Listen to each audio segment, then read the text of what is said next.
नमस्कार जी। नमस्कार सर। क्या नाम है जी आपका? रीना सैनी। रीना सैनी जी, आप कहाँ से हैं? गांव भंडारी, तहसील मतलोडा, डिस्ट्रिक्ट पानीपत, हरियाणा से सर। संत रामपाल जी महाराज से नाम दीक्षा आपने कब ली? संत रामपाल जी महाराज जी से मैंने नाम दीक्षा 25 मई 2016 को ली। रीना जी, अपने भक्ति सफर के बारे में बताइए, आपने क्या क्या भक्ति साधनाएं की हैं? सर, संत रामपाल जी महाराज जी से नाम दीक्षा लेने से पहले मैं, जैसे हमारे परिवार में जो पूजा होती थी देवी देवताओं की भी, ब्रह्मा विष्णु महेश की, दुर्गा माता की, और जो व्रत वगैरह करते हैं सोमवार शुक्रवार बृहस्पतिवार के भी व्रत किए थे मैंने। और मैं हर बृहस्पतिवार को शैयद पे भी जाती थी, जो हमारी पारंपरिक पूजा थी। और मैं हर रविवार को अपने देवताओं, जो हमारे पितर कहते हैं, उन पे भी जाती थी और उनको नहला के भी आती थी, जोत भी जलाती थी। और ये सब पूजा करने के बावजूद भी मुझे कुछ लाभ नहीं हो रहा था सर। मेरी एक इच्छा थी कि अनमैरिड टाइम में मेरे जो रियल पापा थे वो ड्रिंक बहुत ज़्यादा करते थे सर। तो मैं हर भगवान से यही विश मांगती थी कि परमात्मा इनको सद्बुद्धि दो, इनकी दारू छूट जाए। लेकिन फिर भी पापा की दारू नहीं छूटी। ये सब देखते हुए मैं भगत जी नास्तिकता की ओर चली गई और मैंने सभी पूजा पाठ छोड़ दी। तो फिर संत रामपाल जी महाराज जी के बारे में आपको कैसे पता लगा? बंदी छोड़ सतगुरु रामपाल जी महाराज जी के बारे में मुझे मैं जब अनमैरिड टाइम में थी तो मैंने मेडिकल का कोर्स किया हुआ है सर। ऑपरेशन थिएटर टेक्नीशियन का कोर्स किया हुआ है। तो मैं प्राइवेट जॉब करती थी। तो वहाँ पे एक सोमवीर दास भगत थे संत रामपाल जी महाराज जी के। उन्होंने मेरे को ज्ञान समझाया। जैसे हम फ्री टाइम में बैठते थे तो वो गुरु जी की बातें करते थे, संत रामपाल जी महाराज जी की।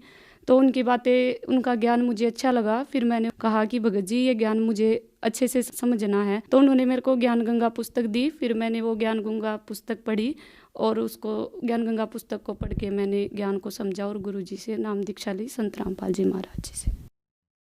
जैसे कि आपने बताया कि आप बहुत ज़्यादा परेशान थी, इसलिए नास्तिक हो गई थी, तो क्या संत रामपाल जी महाराज से नाम दीक्षा लेने के बाद आपकी परेशानियां ठीक हुई? हाँ, नाम दीक्षा लेने के बाद सबसे पहले लाभ तो मेरे को ये हुआ कि मेरे भगत जी को कई सालों से पथरी का दर्द होता था। उनकी यूरेटर में पथरी थी।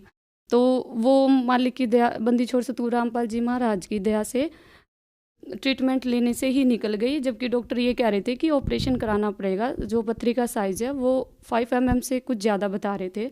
अभी मुझे अच्छे से याद नहीं। और दूसरा लाभ ये हुआ, भगत जी जो मेरे हस्बैंड है, उनको कई साल से छाती में पेन होता था। वो जब पेन होता था उनका सांस टूटते थे। मुझे ऐसा लगता था शायद अभी कुछ गलत ना हो जाए। तो वो ऐसे ऐसे मुक्के मारते थे वो ज़ोर ज़ोर से। मेरी नई नई शादी हुई थी तो मुझे अच्छा नहीं लगता था। तो मालिक की दया से मैंने गुरु जी से प्रार्थना करी मन ही मन में। मालिक ने उनकी भी ये चेस्ट पेन में भी राहत दी।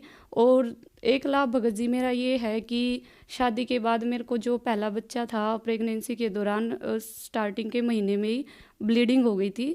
जिस वजह से मेरा बच्चा जो है, डॉक्टर ने मिसकैरेज बोल दिया था कि ये मिसकैरेज हो गया है, सफाई करनी पड़ेगी। लेकिन मेरा मन नहीं मान रहा था क्योंकि मैंने मालिक से नाम दीक्षा, बंदी छोड़ सतगुरु रामपाल जी से नाम दीक्षा ली हुई थी। इसलिए मैंने मन ही मन गुरु जी से अरदास की कि परमात्मा नहीं, मुझे यही बच्चा चाहिए। तो डॉक्टर बोले कि ठीक है, आप सफाई के लिए नहीं मान रहे हो तो आप 1 हफ्ते का ट्रीटमेंट लो और हो सके तो भगवान आपकी सुन ले। तो मैंने कहा ठीक है, मैं 1 हफ्ते का ट्रीटमेंट लेके देखूंगी, अगर नहीं कुछ हुआ तो मैं मिसकैरेज करा लूँगी। तो डॉक्टर ने मेरे को 1 हफ्ते का ट्रीटमेंट दिया। मैं घर आके मैंने बंदी छोड़ सतगुरु रामपाल जी महाराज जी से मन ही मन प्रार्थना लगाई और मैंने गुरु जी से कहा कि गुरु जी दया करो। मालिक ने मेरी मन की प्रार्थना को भी सुन लिया और मेरा वही बच्चा 9 महीने तक ठीक ठाक रहा। और गुरु जी की दया से आज वो मेरा बेटा 5 साल का हो गया है, उसको कोई दिक्कत नहीं है। ये वही बच्चा है जो डॉक्टर ने बोल दिया था कि ये मिसकैरेज हो गया है। एक नहीं बल्कि 2 डॉक्टर ने बोल दिया था। आज बंदी छोड़ सतगुरु रामपाल जी महाराज की दया से यही वो बच्चा है, बिल्कुल ठीक है, स्वस्थ है और 5 साल का हो गया है। डॉक्टर भी देख के अचंभित था कि भाई, क्योंकि मैंने 2 डॉक्टर से चेक कराया था, क्योंकि मुझे लग रहा था कि नहीं ऐसे नहीं हो सकता, मैं बंदी छोड़ सतगुरु रामपाल जी महाराज की शरण में हूँ।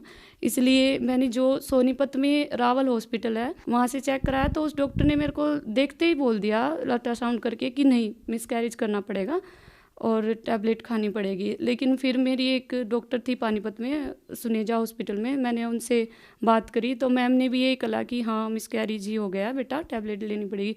लेकिन डॉक्टर भी हैरान थी कि भाई 2 डॉक्टरों की बात भी कट गई, ऐसा क्या भगवान है इसका कि बच्चा लाइव है, और उसकी दिल की धड़कन आ गई जब बाद में अल्ट्रासाउंड किया। और मेरे को एक लाभ ये हुआ कि नाम दीक्षा लेने के बाद जो मेरी सास मम्मी है उनको बीपी की पहले से ही दिक्कत रहती थी, लेकिन एक बार क्या हुआ कि उनको अटैक की शिकायत हो गई, तो हम उनको प्रेम हॉस्पिटल पानीपत में लेके गए। वहाँ पे डॉक्टर ने उनकी ईसीजी वगैरह देख के कहा कि भाई इनको तो अटैक आया हुआ है, छल्ले डलेंगे दिल में, तो इतना 2 लाख तक का खर्चा आएगा, उन्होंने ऐसे बोला। तो फिर हम दूसरे हॉस्पिटल में पानीपत में लेके गए सिग्नस में, तो वहाँ पे भी डॉक्टर ने उनकी कंडीशन को देखते हुए यही कहा कि भाई इनका तो जो है अटैक आया है और छल्ले ही डलेंगे, यही ट्रीटमेंट है। लेकिन मेरा मन कहीं से भी नहीं मान रहा था। वैसे मम्मी ने नाम दीक्षा नहीं ले रखी है, मेरी सास मम्मी ने। तो फिर भगत जी मैंने मनी मन गुरु जी से प्रार्थना की, सतगुरु रामपाल जी महाराज मेरी सास पे भी दया करो। तो मालिक की दया से मैंने जैसे ही घर आके प्रार्थना करी थी, तो फिर हम हॉस्पिटल गए। तो बंदी छोड़ सतगुरु रामपाल जी महाराज जी की दया से मम्मी के सीटी स्कैन हुए, एमआरआई हुआ और मम्मी की एंजियोग्राफी भी हुई। तो सीटी स्कैन सब कुछ नॉर्मल आया मालिक से प्रार्थना करने के बाद, और जो है एंजियोग्राफी भी बिल्कुल नॉर्मल आई। डॉक्टर भी हैरान थे कि भाई हमें पेशेंट की कंडीशन देख के ऐसे लग रहा था कि भाई इनको तो छल्ले डलेंगे ही डलेंगे, क्योंकि उनको डायरेक्ट ही आईसीयू में ले लिया था जब हम जैसे ही मम्मी को दिखाने गए थे।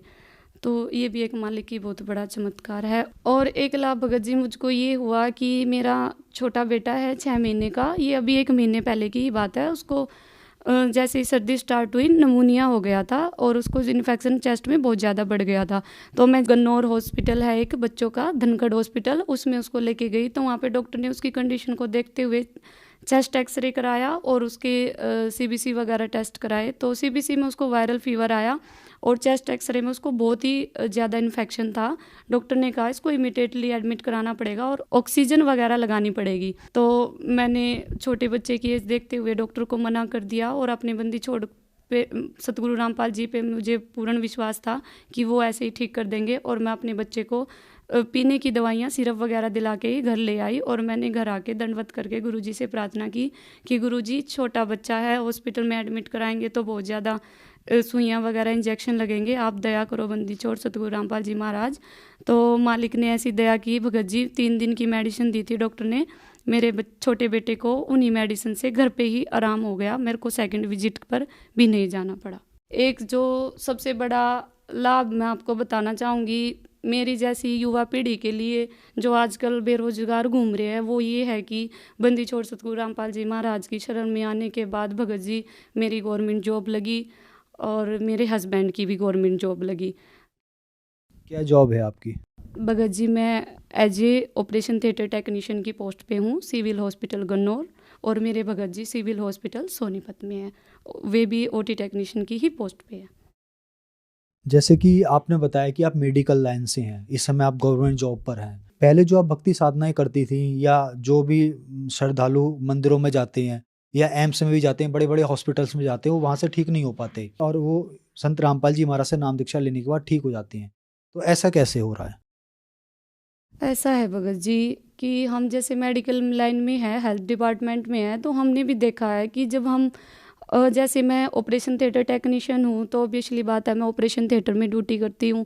तो वहाँ पे हमने भी देखा है कि हमारे जो सर्जन है ऑपरेशन करने से पहले अपने भगवान को ऐसे याद करते हैं और तब सर्जरी स्टार्ट करते हैं। जो सर्जरी का काम है वो डॉक्टर का है, लेकिन पेशेंट को जीवन दान देना वो भगवान का काम है। और संत रामपाल जी महाराज जो है सही विधि बताते हैं पूजा साधना की, वो प्रमाण के सहित बताते हैं। उन्होंने बताया है कि अपने ज्ञान में सत्संग वगैरह में कि जो वेदों में भी प्रमाण है कि जो पूर्ण ब्रह्म है, पूर्ण परमात्मा है, वो साधक की उम्र 100 साल भी बढ़ा सकता है। इसीलिए जो है श्रद्धालुओं को लाभ हो रहे हैं। संत रामपाल जी महाराज से नाम दीक्षा लेने के बाद आपको बहुत अद्भुत लाभ प्राप्त हुए।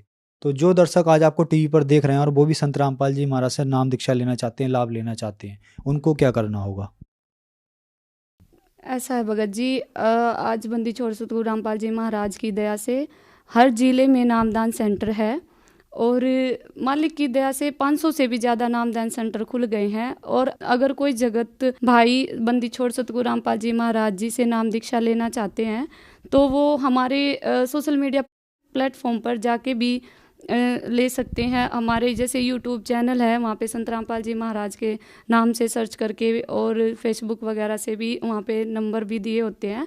और सबसे आसान तरीका ये है कि विभिन्न चैनलों पे बंदी छोड़ सतगुरु रामपाल जी महाराज जी के सत्संग आते हैं, तो वहाँ पे एक नीचे लाइन चलती है, उस लाइन पे बंदी छोड़ सतगुरु रामपाल जी महाराज से कांटेक्ट करने के लिए नंबर भी लिखे हुए होते हैं। तो आसान तरीका यही है कि आप उस नंबर पे जाके कांटेक्ट करें और बंदी छोड़ सतगुरु रामपाल जी महाराज जी से नाम दीक्षा लें। धन्यवाद जी। सत साहिब।